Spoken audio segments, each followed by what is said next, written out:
Are we on the cusp of a new age, an era where our homes will be populated not just by flesh and blood, but by thinking, walking, talking machines?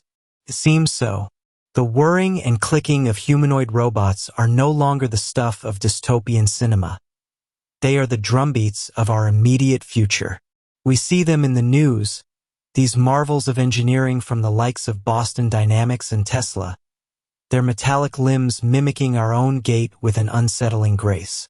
But as we stand on this precipice, a curious question, one that tickles the very fabric of our societal norms, begins to emerge.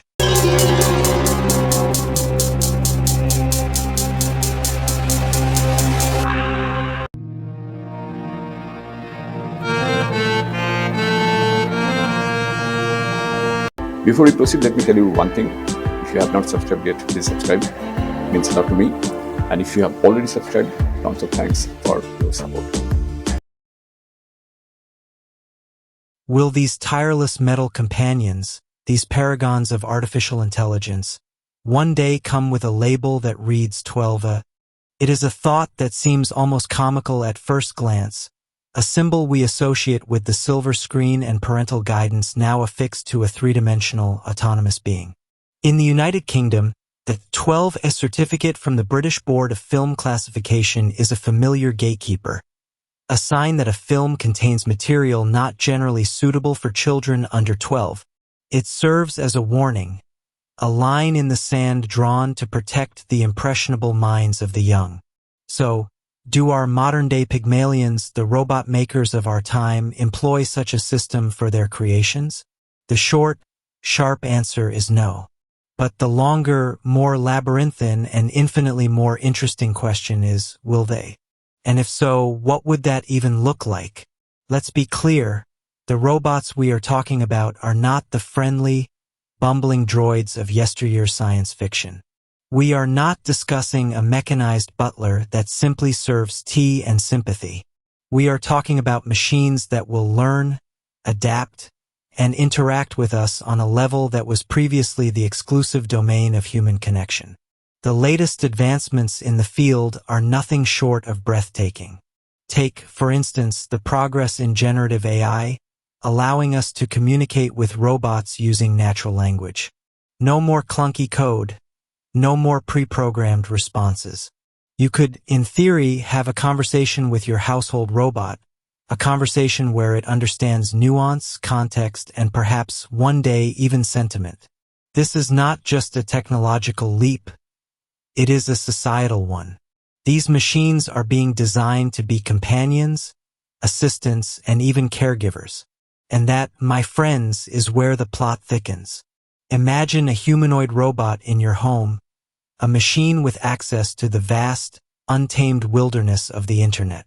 A machine that can learn and repeat information. A machine that can, through its sophisticated algorithms, form a bond with your child. What happens when this walking, talking search engine inadvertently exposes your 10-year-old to concepts they are not emotionally or cognitively equipped to handle? What if, in its quest to be helpful, it offers a detailed, and perhaps graphic explanation of a topic best left for a more mature audience? This is no longer a question of a child stumbling upon an inappropriate website on a tablet. This is a three-dimensional, interactive experience with a machine that can look and sound remarkably human. The potential for psychological impact, for the blurring of lines between what is real and what is artificial, is immense. Now, you might be thinking, surely, there are laws for this sort of thing? Well, yes and no. The UK has taken some commendable steps with its Online Safety Act and the Age-Appropriate Design Code. These regulations are designed to protect children from harmful content in the digital realm. They place the onus on online platforms to assess and mitigate risks to younger users. But here is the rub. These laws were written for a world of screens and pixels. They were not conceived for a world where the online platform has legs, can walk into your child's bedroom, and tell them a bedtime story. The current legal framework, as robust as it is for the internet, is playing catch-up with the sheer pace of innovation in robotics. It's like trying to regulate a spaceship with maritime law. The principles might be sound, but the application is a whole different kettle of fish. This is where the idea of a 12A for robots or something akin to it begins to sound less like a joke and more like a necessity. We already have rating systems for robots, but they are of a different flavor entirely. An IP67 rating on a robot, for example, tells you about its resistance to dust and water, a crucial detail if you are a factory owner. But what about a rating that tells a parent about a robot's capacity for complex social interaction, its level of autonomy, or the sophistication of its language models? Could we see a future where robots are classified based on their interactional risk? A G-rated robot might be a simple, task-based machine with limited conversational abilities, perfectly safe for all ages. A PG robot might have more advanced learning capabilities, but with firewalls in place to filter inappropriate content. And then you have the 12A robot, a machine with a high degree of autonomy and learning potential, recommended for households where a certain level of maturity can be expected. The technical and ethical gymnastics required to implement such a system would be formidable. How do you quantify a robot's potential for harmful interaction? How do you test for it? Would it involve a series of standardized tests, a robotic equivalent of a psychological evaluation?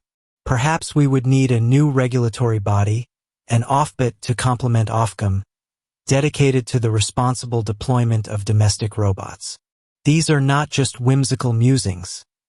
They are questions that researchers and ethicists are grappling with right now. There is a growing body of research into child-robot interaction, exploring how children perceive and form relationships with these artificial beings. The findings are fascinating and, at times, a little unsettling. Children, it seems, are more likely to trust and confide in a robot than a human adult in certain situations. This creates a powerful dynamic, one that could be harnessed for immense good in education and therapy, but also one that carries a heavy weight of responsibility. The latest news from the front lines of robotics only adds to the urgency of this conversation. Companies are racing to develop and deploy humanoid robots in various sectors, from logistics to elder care. We are witnessing an explosion in the capabilities of these machines, powered by advancements in AI and machine learning. The goal, it seems, is to create robots that are not just tools but partners. This raises profound questions about the nature of our relationships with technology. Do we want our children to form their primary emotional attachments with a machine, however intelligent it may be? Do we risk a future where human interaction becomes a secondary, less engaging alternative to the perfect, ever-patient, and endlessly entertaining robotic companion? The allegory of the Trojan horse comes to mind. We are so enamored with the technological marvel of the gift that we might be unwittingly wheeling it into our homes without fully comprehending what lies within. The promise of a future where robots handle our chores and cater to our every whim is undeniably alluring. But as with all great technological shifts, from the printing press to the internet, there are unforeseen consequences. And when it comes to the safety and well-being of our children, we cannot afford to be reactive. So, while you will not find a 12A sticker on a robot today, the very notion forces us to confront a future that is rushing towards us with the speed of a microchip. It compels us to ask the hard questions, to demand transparency from the creators of these machines, and to think critically about the kind of world we want to build for the next generation. Will robot makers voluntarily adopt such a system? Perhaps not without a gentle, or perhaps not so gentle, nudge from society and its regulators. The conversation has started, but it needs to get louder. The age of the humanoid robot is dawning, and it is up to us to ensure that it is an age of wonder, not an age of unintended consequences. After all, when the lines between man and machine begin to blur, a little bit of adult supervision, in whatever form it takes, might be just what we all need. So that is it. Thank you for joining us on this journey. Let's continue this conversation in the comments below. If you like the video, please hit the bell icon to get notified, and don't forget to like with your friends, share, and subscribe for more insights. If you have already subscribed, tons of thanks for your support. It means a lot to me. And please consider signing up for membership zone to support Wooden Slate so that we can make it better and better. See you in the next video. Till then, goodbye. Take care and stay safe.